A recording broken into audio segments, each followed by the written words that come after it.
Welcome to This Week in Money. I'm Jim Goddard. Today, Gerald Celente from trendsjournal.com on the economic impact of the Ukraine-Russia crisis. The author of the bestseller Juggling Dynamite, Danielle Park, on separation noises from Quebec. We talk to Gerald Celente right after this. More and more people are looking to the internet for intelligent, riveting, and thought-provoking interviews. To advertise on the Goddard Report and TalkDigitalNetwork.com, call 604-699-8600, 604-699-8600. Welcome to This Week in Money, the source for market opinions. Sitting in for Phil Mackesy, here is Jim Goddard. My guest is Gerald Celente of trendsresearch.com. He publishes the Trends Journal. Gerald, I note the last Trends Journal had Ukraine on the front cover. What's going to be on the cover of the next Trends Journal? Well, it's hard to tell. And again, we put that cover up there 2 months ago, knowing that this was going to be a civil war. And if it keeps going out of control the way it is, we could be leading into something that really is the prelude of the first great war of the 21st century. People should understand that World War I was a totally needless war. Anybody that's read even a little bit of history knows that. And what you basically had were psychopath politicians and military people that led their nations to war and destroyed so much at a time when Europe was really developing. And it's the same thing now. Just look around the world. I mean, some of the headlines today. Over there in France, you have President Hollande has just hired a rap artist to write speeches for him so that he'll be more in tune with the people. And then you just saw President Obama on a couple of late-night talk shows and then on another comedian show on the web. So you can see the level, and it's like that everywhere. You have a bunch of politicians. One of my sayings is that why is it that so few could rule and ruin the lives of so many, and why is it that so many can rule and ruin the why is it that so many let so few rule and ruin their lives? And that's what's going on. We're letting so few rule and ruin our lives, and they're leading us into some very dangerous territory. If Hitler couldn't defeat the Russians, if Napoleon couldn't defeat the Russians, you think Obama or Cameron or Hollande or Merkel are going to? So they're out of their league. When you look at this war that's going on there, the civil war that's begun now in Ukraine, it was totally engineered by the West. The proof is there for everyone that wants to take the time to look and listen. You listen to the tapes of Victoria Nuland, the Assistant Secretary of State, talking to U.S. Ambassador Pyatt of Ukraine, talking about how they're going to replace the government with this guy Yats, and that's the Yats is in now, and that was back in February. You go back to December 13th, 2013, listen to Assistant Secretary of State Victoria Nuland at the National Press Club in Washington, D.C., sponsored by Chevron, talking about how the United States has spent $5 billion already in Ukraine through the NGOs, which is a backdoor way of really inciting riots and revolutions, and also that it is in the best interest of Ukrainians because they are, quote, Europeans, which I did not know. I always thought it was about 50-50, East and West, Russian and West, and that their best course is to join the European Union and follow the path set forth by the International Monetary Fund. So you can see what's going on here.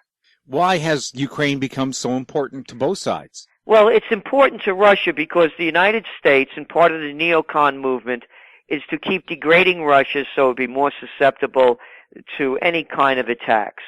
And by ringing it with missile systems as they've already begun to do in Poland, and of course the United States is up in Afghanistan, and now they're putting radar systems in the Czech Republic, and now moving closer in. It's part of this hegemony. And when you look at Ukraine, it has valuable pipelines and oil lines going through it into Europe. It has the Russians, of course, have the Crimean region, the only warm water port that they have.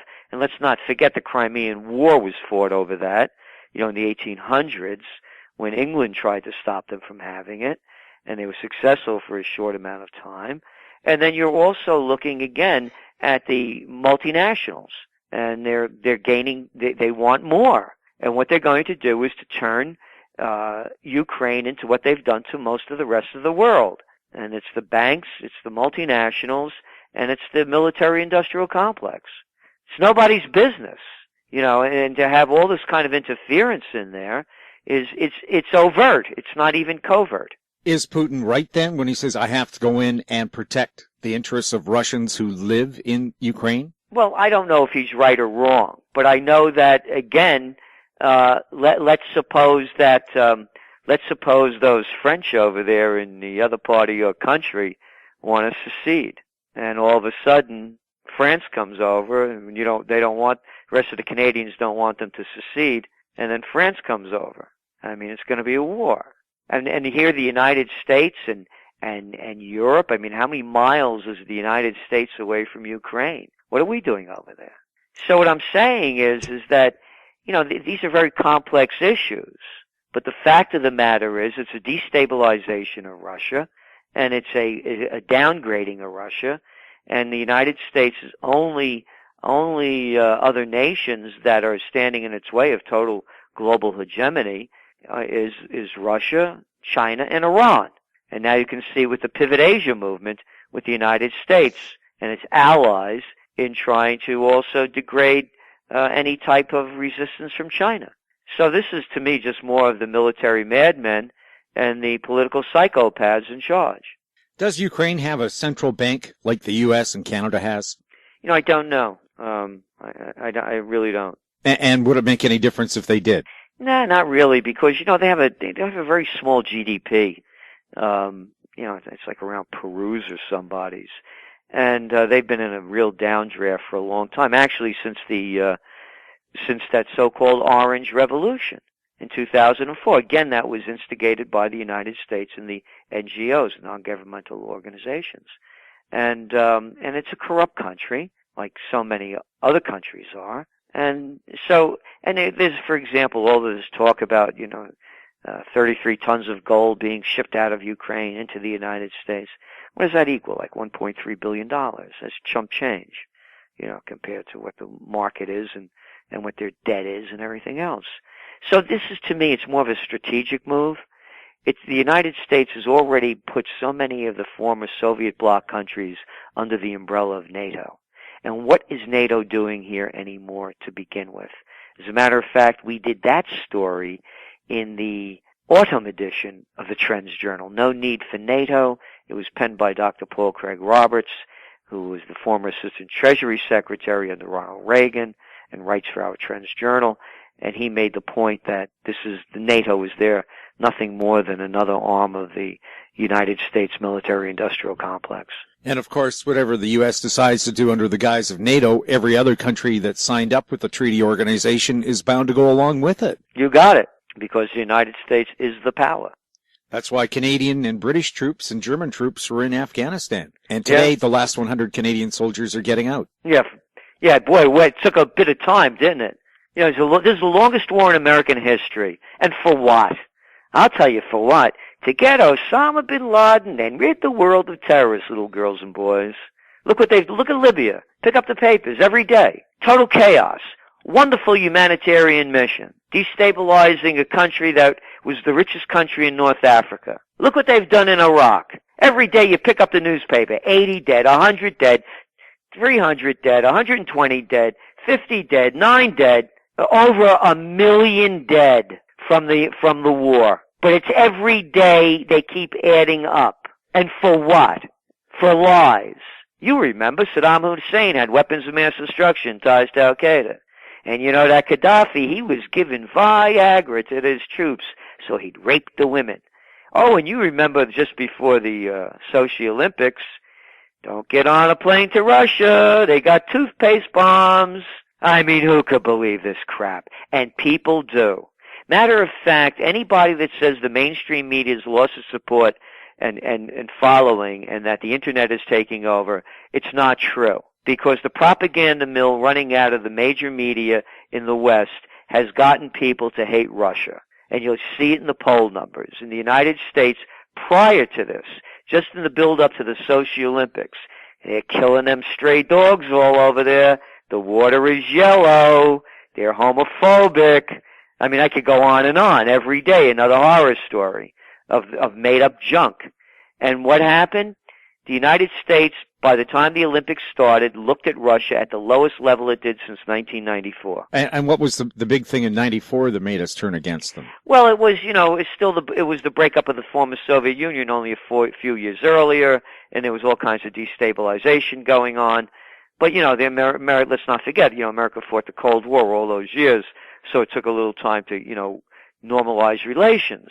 But relations were going fine, but this is about hegemony. It's clear and simple. And you look at the people that they've put in power. This is an illegitimate government in Ukraine. Like the past government or not, corrupt or not, it was an overthrow. It was a coup backed by the United States and the European Union. It's an illegitimate government. And what you have now is they're already bringing over the prime minister, this guy Yats again, who they call, Newland called and Pyatt in their taped conversation, to meet Obama. It's an illegitimate government. But America doesn't call him illegitimate. We give him money as well. Just like they don't call the government of Egypt. It's a military coup. They still don't call it a coup. So it must be my imagination that the military overthrew the government. Again, like the government or not, it's a coup. And by the way, in Ukraine, the government, with the elections, were monitored by international monitors and deemed to be legal when they happened. Would they be legal now? I don't know, but they don't. Were they going to have one? But again, you look at the people that have been put into power. A lot of them are from the Svoboda Party, the New Right Party. I mean, you have maniacs in there. You have people. You want to talk about anti-Semitism? These are divisions that were the Galatia division back in World War II. The same strain that killed so many Jews in Ukraine. And now they're in positions of power, and one of them's even going to be running on the ticket for president. So, no, the whole thing is a sham. What's this doing to the world's economy right now? Well, you see what's going on. Right now you're seeing a slowdown in China. It's a fact. And you see their exports are down 18%. You're looking at copper and iron ore prices plummeting. So at a time of destabilization in the equity markets, this is adding more fuel to the fire. You're seeing gold prices go up. And, gold prices have been going up on a steady trajectory since the new year. And you look at the emerging markets, in the first month in January, they dumped $3 trillion. So this thing is, they're making a bad situation much worse. There's nothing, if anybody could show me one thing that the government of the United States has done efficiently and effectively, show me. Oh, the war on drugs. Oh, that was a beauty. Probably $1 trillion plus spent. Tens of millions of lives ruined for being busted for smoking weed now that they're making it legal because they could tax it and make a profit on it. Oh, that was a wonderful one. Oh, how about the education czars, all these little flunkies they put up there to steal more of our taxpayer money, to create a system that's one of the most expensive in the world, and we don't even win, place, or show in OECD educational levels. How about healthcare? Oh, Obamacare's a real winner, man. They can't even get the website to work right. And they're fell half short of what they expected at this time. And then you look at one thing, the wars. I mentioned Afghanistan, Iraq, Libya. Everything, they're losers. And no one wants to call losers losers. Look at these people, one after another. You got this Dianne Feinstein, a senator from California, or as I see it, Dianne Not So Feinstein, her saying how wonderful NSA was spying on us, and now she hits a fit when they find out that CIA is spying on the Senate. Oh, don't spy on us, but spy on all the little people. They got it opposite. They're public servants. We pay their tab. But that's the arrogance that's come about, and it's like that in every country. You have people looking up to politicians. Anybody that looks up to a politician, in my book, looks down upon themselves. They don't have a spine, they have no self-respect, and they have no integrity to look up to these people. Is there a solution? Yes. The solution is there are a number of them. And then you hear the same lowlifes that look up to these people make excuses. One of them is direct democracy. The people vote. You want to go to war, let the people vote. We're the ones that have to pay for it with our money and our lives. I don't need some jerk to tell me to go. You want to bail out companies? Let the people vote. You want to give your money to foreign aid to other countries? Let the people vote. They do it in Switzerland. If they could do it in Switzerland, they could do it everywhere else. They haven't been in a war since the 1850s. They got a lot of dough. The food's real good. Everybody has guns and don't kill each other. And then you hear the morons, the jerks, come back with, well, if the people voted, it'd be mob rule. Well, what do you think you got now? You got the Bloods and the Crips. Oh, call them the Democrats and Republicans. Yeah, murderers and thieves. As I said, they've killed over 1 million people in Iraq, 3.5 million in Vietnam, destroying Afghanistan, and robbing your money every day. Mobs. You got one, man. A gang of 535. So there are solutions. There are other solutions as well. Break up these monopolies. We had laws in place to prevent the bigs from grabbing everything. The Sherman Antitrust Act, the Clayton Antitrust Act, the Robertson-Patman Act. And now everything's owned by the bigs, by Walmarts, by hedge funds, by private equity groups. All of this deregulation under Clinton and Carter and Reagan and Bush's. Put back the Glass-Steagall Act that stopped the banks from robbing all our money. The people have no spine. And it's worldwide. They bend to these jerks that are ruining their lives. And then look, if we could bank online, we could vote online. It could be the most democratic system in the world. It could be transparent, open to everyone. And with all the computer minds out there, you would know if the game was being rigged by the metrics and everything else. So there's solutions, but the gangs aren't going to let loose, and the spineless don't have the backbone to stand up. More with Gerald Celente next on This Week in Money. Always consult your investment professional before making any investment decision. More and more people are looking to the internet for intelligent, riveting, and thought-provoking interviews. To advertise on the Goddard Report and TalkDigitalNetwork.com, call 604-699-8600, 604-699-8600. This Week in Money is archived online at TalkDigitalNetwork.com. Welcome back. We're speaking to Gerald Celente of Trends Research and publisher of Trends Journal. Gerald, there's actually a local movement in British Columbia where a group of people have suggested exactly what you were talking about, direct democracy.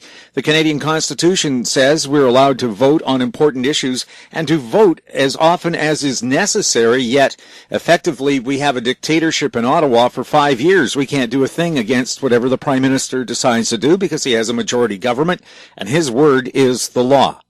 And we feel pretty upset about it quite often. Well, you have to do something to break it. The people have to unite in a common cause. Look at all this war talk going on. Have you heard anybody talking about peace? Not a peep. So, you have all these Occupy movements. So Occupy for direct democracy. Start a movement. We the people. What you do? Look. If they could bring down the government of Ukraine, you think you could have enough power to force a little weenie like Harper and the rest of them up there to do what you, the people, want to do, or are they more powerful? Is that why the governments in North America are tapping our phones and our emails? You got it. They really don't want democracy. They don't want democracy. Yeah, D-U-H, and freedom, D-U-M-B. If we have things like this happening, are we still going to be bailing in for our banks in Canada and the U.S. if things go sideways again? No, because, look what's going on in Europe. Look at the movements, the populist movements throughout the world. The people have had enough. You got people in the streets in Thailand now going on for 3 months. Turkey's up for grabs right now. As we speak, there are more protests going on in the streets. You look what's going on in Venezuela, Argentina, Brazil. There are populist and uprising movements, right or wrong, good or bad. Call them what you want. Who's behind what? Who's pulling the strings where?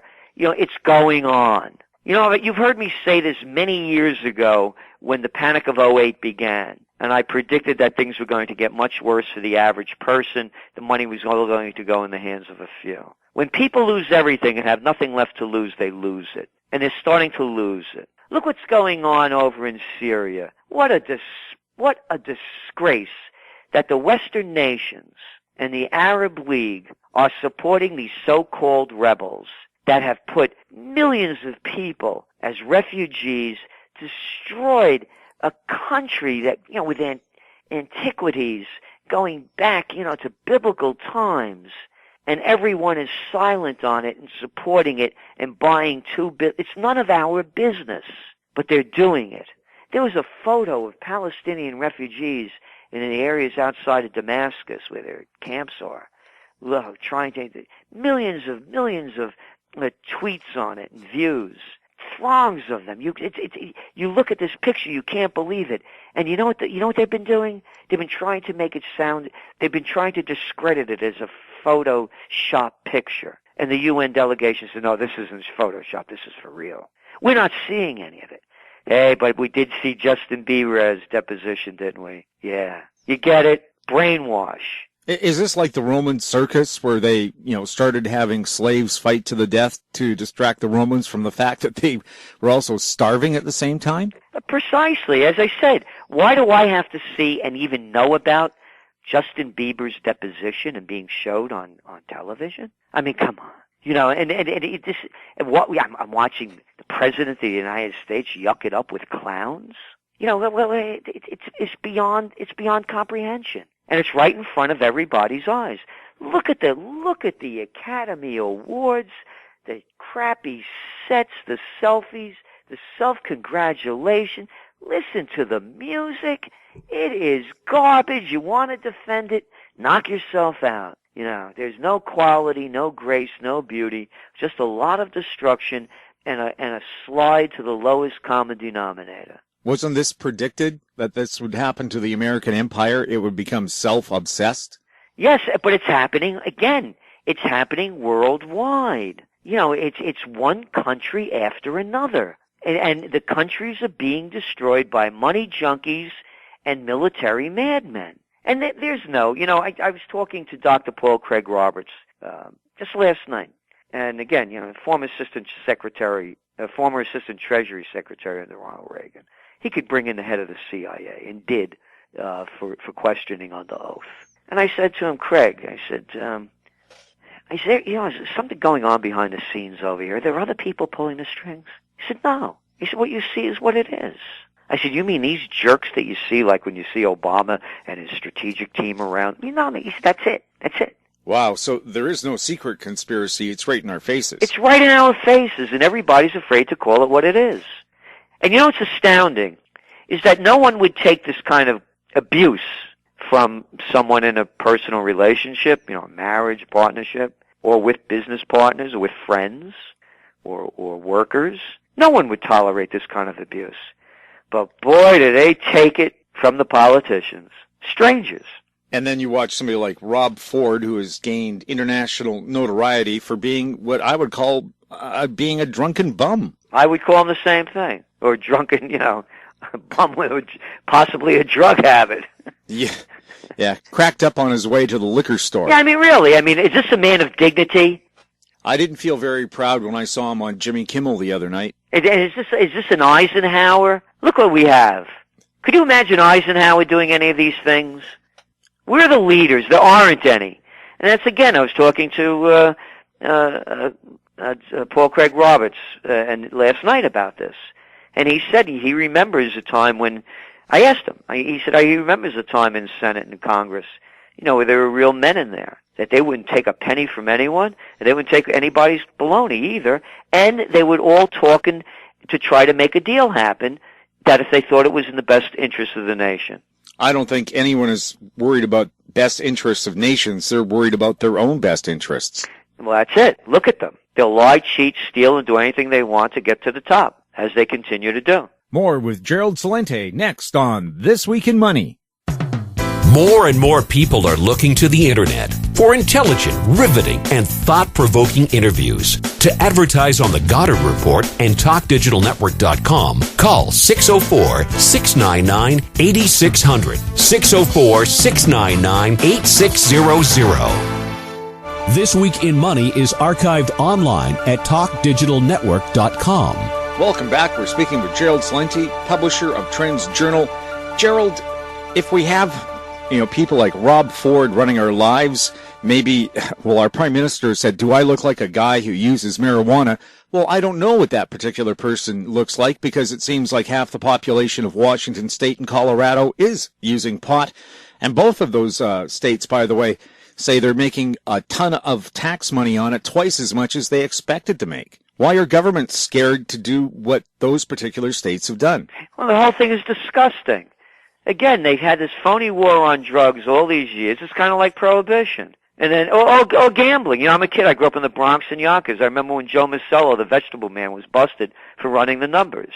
This guy used to work his, butt off. And they used to play the numbers, the last three numbers of the attendance at Aqueduct Raceway. And you bet a quarter or up to $1. And the DAs would break them, all these big proud DAs, it's only a quarter or $1, but, the people that could afford it the least are the ones that are suffering with this gambling poison. And I'm up in Albany as the assistant to the Secretary of the New York State Senate as a young man in 1971, and all of a sudden they pass Lotto. You gotta be in it to win it. And now Mega Millions. And the same thing with the war on drugs. It was all for the police state to make a lot of dough and to keep a bunch of sick cops busting people's chops for things that they used to do themselves. And then they figured a way we can make a lot of dough with this. We can make tax with it. Let's legalize it. Forget all the people that we've thrown in prison, the tens of millions, the prison industrial complex we've built, the lives that have been ruined, but now we are a bunch of sick SOBs. We're going to legalize it, but then we're going to control it and we're going to tax it. Does anybody get it? They shouldn't legalize it. They should decriminalize it and stay the hell out of the business. Because it's nobody's business. It's only money business, another level of money junkies seeing what they could steal from the people so they could get off on it and get what they want. On another subject, is Bitcoin dead? Are there viable virtual currencies out there? I don't know, and I keep going back and forth on this one. I'm seeing there's a lot of interest from Wall Street on it. But then you see, the busts that happen. It's very volatile. I just don't know. It's not for me. It just reminds me too much of the .com bubble because at any time, as we just saw, the bottom could fall out really quick. They're talking about using it now in mergers and acquisitions even and as a commodity. So it may have a future. Maybe not this one, maybe another one. But, it's not for me. I'd rather go with a hard asset. I'm a gold guy. And no one's going to change the value of that in the long run, are they? Well, it's been around since the beginning of civilization and always at a very high value of it for what it was and what it represents. It represents more than just money. It has a lot of significance, and you're not going to change the entire civilization and, since the written word. And so I don't think gold's going anywhere. It's here, and it's getting more costly by the day, it appears. Yeah, and my forecast is that when it breaks, if it breaks beyond 1475, then it's the next bull run. Gerald, always fun to talk to you. Is there a website people can go to find out more about what you think is going to happen? Sure, Trends Journal. We write history before it happens. And it's trendsjournal.com, trendsjournal.com. And we do Trends in the News each weekday night at 8 o'clock. 8 p.m. Eastern. So we really put you ahead of the news and on top of the trends. After the break, Danielle Park on This Week in Money. More and more people are looking to the internet for intelligent, riveting, and thought-provoking interviews. To advertise on the Goddard Report and TalkDigitalNetwork.com, call 604-699-8600, 604-699-8600. This Week in Money is archived online at TalkDigitalNetwork.com. My guest is Danielle Park, author of the bestseller Juggling Dynamite and president of Venable Park Investment Counsel Incorporated. Welcome to This Week in Money. Hi, Jim. Couple of things we want to talk about. The Ukrainian crisis has us focused, and we're looking at parallels. Every time there's an election in Quebec, they start talking about, well, we'll just quit Canada, but still use your money, your jet planes, your navy, your perhaps pension fund. But we're separate. Anyway, Danielle, let's first of all talk about what's going on in Quebec, and is that like Ukraine? Could it affect, all of our portfolios, or is it just a little minor blip that we'll get over in a few months? Well, I think the Quebec issue is, it's been decided most recently in 2011. People didn't want to separate then, and I suspect the majority doesn't want to separate today. I don't think it's going to help Canada's story right now, though, that rhetoric comes back into the play, because we've already got a heavily indebted economy again. We've already got a very weak consumer sector, and we've got plunging exports as the global economy continues to weaken. So just having that one more negative or question mark is going to be, not a positive thing in this environment. But I guess, what I talk about all the time about the risk of getting over-levered on a belief of perpetual growth or being too enthusiastic or over-optimistic about what your prospects are going forward is that when something comes along, and something always does, when something you haven't foreseen comes out of the woodwork, you're not prepared for it because you can't absorb any disappointment. And I think that's where Canada is at the moment. And so this rhetoric, it reminds me of what's going on around the world to some extent. A lot of different places are having troubles at home, right? Everyone's fighting to find exports and customers because we've got a post-credit bubble world where the consumers have not recovered after the Great Recession. So there's a lot less customers buying a lot less stuff, and that's putting domestic pressures on in all over, in our economy, in the Chinese economy, any export-driven nation, even Germany. They're all having a credit crunch or a cash crunch, if you will, because it's harder to find customers in this environment. So it's a very typical political ploy, frankly. It goes back to, I certainly remember it, with Henry V and the boys. I mean, whenever you got trouble at home and you can't really fix that, the best and quickest political maneuver is to divert everyone's attention to some external foe. Or, like the Romans did, they invented the circus, the Roman Colosseum, where people fought to the death, while people outside the Colosseum were starving to death. Yeah, right. So you see that in places like, even in the fiasco that's going on in Russia at the moment in the Ukraine. It strikes me that Russia is in a very similar worse than Canada, but similar themes playing out there. They were unduly emboldened in the past few years by, exporting their oil and gas at very high prices, which have been maneuvered and manipulated. They were first pumped up on the credit bubble. The excess demand brought higher energy prices, and since then you've had rampant trading, speculating by the investment banks who weren't reined in after the great crash. So there's been a lot of manipulation and movement going on in energy markets, which has again been a windfall of sorts to the Russian economy, to Mr. Putin. So it's given him sort of more funds and more sense of, they hosted the Olympics. There's a high point in their, let's put it, deluded self-vision. And that's been aided and abetted by all the themes that have gone on in the past few years. And now we're at the end of that. So we're at the end of, more and more QE. We're in the trying to pull it back phase. You're finding the economic data around the world is weakening.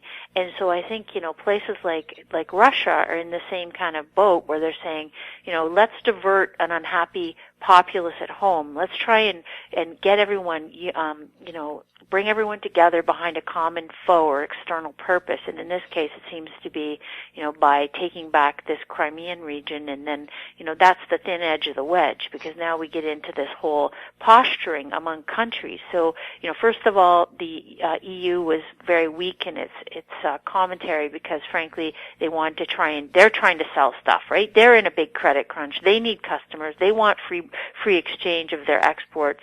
So they're very reluctant to shut down or bring on any sanctions that might harm them. But, you've got a full circle today where Germany is now saying, listen, to Russia, they're threatening Russia. If you do this, it's going to mean big sanctions. And so you got a bunch of people that are in a weak financial state, a bunch of countries that have been undermined by the credit crisis, by the bankers who led them down the garden path and extracted all the money out of the system and left IOUs in every drawer. And now you've got all this tension within domestic countries. And so this is a power keg of sorts, because the politicians don't know how to fix what needs to be fixed at home, even though it's quite obvious. They're afraid it won't be politically tenable or popular. So they don't try and go back to the basics and fix the system. They try and divert everyone's attention to a foreign foe and blame other people. So that's, I think, where we're at today. Well, I've heard some commentators say that Putin's been pushed into this position. Pushed into it how? Well, putting missiles on his border, taunting him, calling him names, and apparently he's very sensitive. I don't know. That could be. I think there's been, as I say, there's a lot of complicity in what's been going on. But I think at the end of the day, democracy continues to be under assault in the free world. And, it seems that there's a good amount of Russian people who are interested in a free business model, a free economy, who are, interested in developing some wealth in households and some property rights and sort of moving away from the staunch communist model. You see that in China even, which is at a crossroads today, where their business interests are wide, and they want to sell products to the West because they don't have enough money in their domestic households. So everyone's trying to do this sort of movement towards democracy, I think, or at least freer markets in a more capitalist-based system.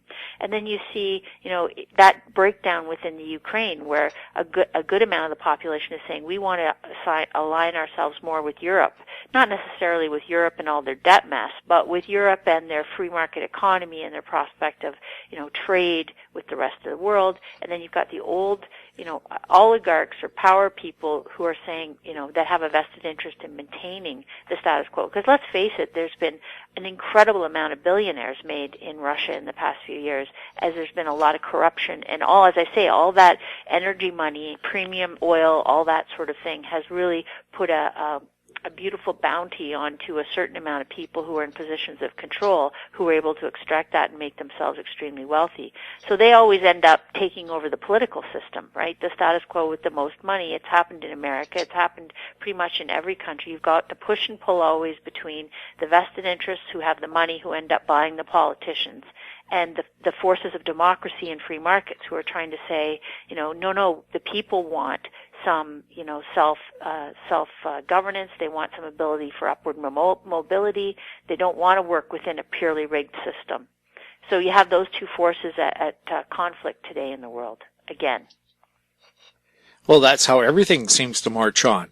Now, the one alarm bell that you've noticed is what's happening with copper and China's economy not doing the brisk 7.5% growth they announced for this year. Something a lot less. Mm-hmm. Well, we've believed it was a lot less all along. We don't believe the official data, and we've known that China has been in a significant downturn since 2008, as I say, the bursting of the global credit bubble. Now, for a while there, you had a continuation of certain derivatives markets and traders and churning and banks, hoarding and stockpiling and all this stuff, as well as you had the central bank of China stepping in and trying to paper over the fiasco, the horrible mismanagement, because when money's flowing fast and furious and everybody's reaping profits and at the top, they very often, it's really common to overlever the system, right? That's what creates the business cycle in the first place.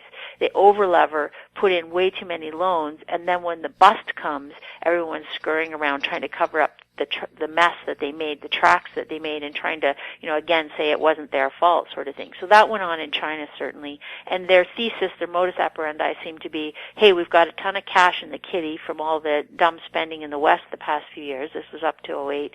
Let's just use that cash to, force spending and centrally plan this economy. We'll build cities, we'll build airports, we'll build roadways, we'll build fast trains everywhere. And the thesis was we will do that for a few years, and in the process we will re-stimulate the system and get demand going again. And then by the time we're done spending our brains out on that, surely the global economy will have recovered and we'll go back on our merry way of being an export-centric country. Well, they did that, but it hasn't happened because the West still hasn't delivered, because the West didn't do the right things in our banking system either. And so the demand in the real economy continues to trickle down. And now you've got the Fed pulling back on QE, which has created all this exodus of hot money out of many places, including places like China. So it's really quite a toxic soup at the moment, because risk that was covered up by the extend and pretend of all these policies has now, it's like the water's coming back out and you see the marks on the rock, and everyone realizes that risk is there in spades, always was. It was just sort of floated up, covered over a little while. And now everyone's sort of saying, wow, so if there is risk of capital loss, what price do I need to be compensated for that risk? And I think it's a lot. They need much greater margins of compensation than are presently baked into asset markets. So when we saw copper, for example, break $3 just in the last week or so, and it's now, you're seeing today the spot price moving below that threshold. It's a significant marker because it's a capitulation sign. We've known that copper should not have been at those levels for the past few years. But what happened was the Chinese banking system began, the vendors and merchants began hoarding and stockpiling metals as collateral for these loans that were being made on a loan on a loan on a loan. And because that was all a Ponzi and a fake structure, a house of cards, people were using something tangible to try and have some fundamental connection to value or reality. And those are now being liquidated, because in market downturns what happens is people realize they can't extend the line of credit. They have to sell things to raise cash. And as soon as they have to sell things, they start trying to find buyers for all their hoarded or stockpiled materials. And if they can't find buyers readily for that, they start selling whatever they can sell. And that's where you get the contagion effect of good, bad, and ugly. Whatever assets people have start being liquidated. And we're seeing that this week in all sorts of markets. Like, this week when this tremors, and again, China, the Ukraine, Russia, standoff with Eurozone. This is all just catalysts. The world has always been full of catalysts. Human history is full of catalysts. The fact is, though, the great impact of whether it's a really serious impact to the economy or not is generally to do with how much leverage we go into that with. So because the world has 100 trillion, more than 100 trillion of debt today, 30 trillion more than we had in 2007, and we saw how unstable our system was back then with the leverage on the leverage on the leverage, well, we've got 30 trillion plus more leverage in the system today. So there's no room for error. There's no room for economic downturn in this math. And that's why I think asset prices are so vulnerable. Not that this will be the end of the world, I don't think so. Not that it'll be the end of the global economy, I don't think so. But I think that pricing is so far off the mark today that when, people start having to confront the reality that they're very overexposed and they were really optimistic and they took way too much risk and overpaid for assets all over, once they realize they have to start liquidating to raise cash and they are on the hook for losses, you get an entirely different sentiment. And that sentiment will be the great correcting mechanism for all the nonsense and jubilant, reckless behavior that's gone on over the past few years. What have you lined your bunker with? Well, I think that, it's a boring thing to say, but cash is the best thing.